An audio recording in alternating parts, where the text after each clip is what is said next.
જય ભીમ, નમો બુદ્ધાય. શું એ જ વસ્તુ છે કે જે આદિવાસી SC ST OBC સમાજના કાર્યકર્તા જે સમાજમાં જે અવાજ ઉઠાવે છે, બરાબર, એ લોકોને શું તમે ધરપકડ કરી શકો છો?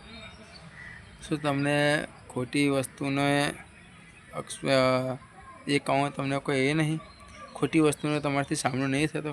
ચેતરભાઈ વસાવાએ એક જે સમાજ માટે લડત લડી, જે વિધાનસભામાં, બરાબર, જે ભાજપની પોલ ખોલી છે, શું એ ખોટું કર્યું છે? એક સમાજ માટે એમને જે કાર્ય કર્યું છે, બરાબર, પોતાના સમાજને આગળ લાવવા માટે, ને એમની ખોટી ભાજપની જે ખોટી નીતિ છે એના દ્વારા સમાજને બહાર નીકળવા માટે એમને જે કદમ પડ્યું છે, હરેક સમયે ચેતરભાઈ વસાવા સમાજ સાથે હરેક ઊભા રહે છે, બરાબર. કોઈ બી સ્વાર્થ નિસ્વાર્થ ભાવે કોઈ બી પોતાના સ્વાર્થ વગર એ ઊભા રહે છે, બરાબર. અને એ પોતાના સમાજમાં કાર્યક્રમ લડી રહ્યા છે. શું એમની ભૂલ છે?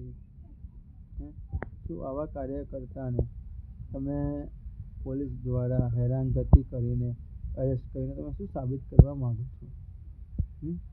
એ સમાજની માટે હરીખ ઉભાને સમાજને કામ કરે છે. શું સમાજ માટે અવાજ ઉઠાવવો એક ગુનો છે?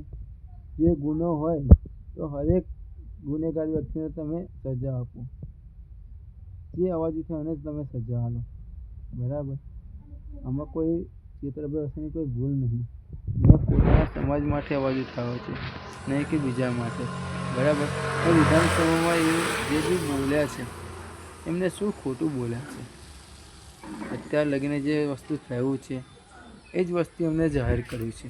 એમને કંઈ ખોટું નથી બોલ્યા, તો તમે એમને કઈ રીતને એરેસ્ટ કરી શકો છો? તેના બાદ ગોપાલ ઇટાલિયા સાહેબ, જે પોતે ભલે એક અત્યારે વિધાનસભામાં ચૂંટેલા વ્યક્તિ છે, પણ એ પોતાને એડવોકેટ છે, બરાબર. પોતાના ક્લાયન્ટ માટે જાય તો શું એને ભાજપ સરકાર દ્વારા પોલીસ કોન્સ્ટેબલ દ્વારા રોકવામાં શું એ યોગ્ય છે? યોગ્ય હોય તો તમે મને કહી શકો છો. કારણ કે એક એડવોકેટ છે, જે કોર્ટ જજ બધા સામે અપીલ કરી શકે છે, લડત લખી શકે છે, કોઈ બી ગુનેગાર વ્યક્તિની માટે કેસ પિટિશન IPC દાખલ કરી શકે, લડત લખી, બરાબર. તો શું તમે એને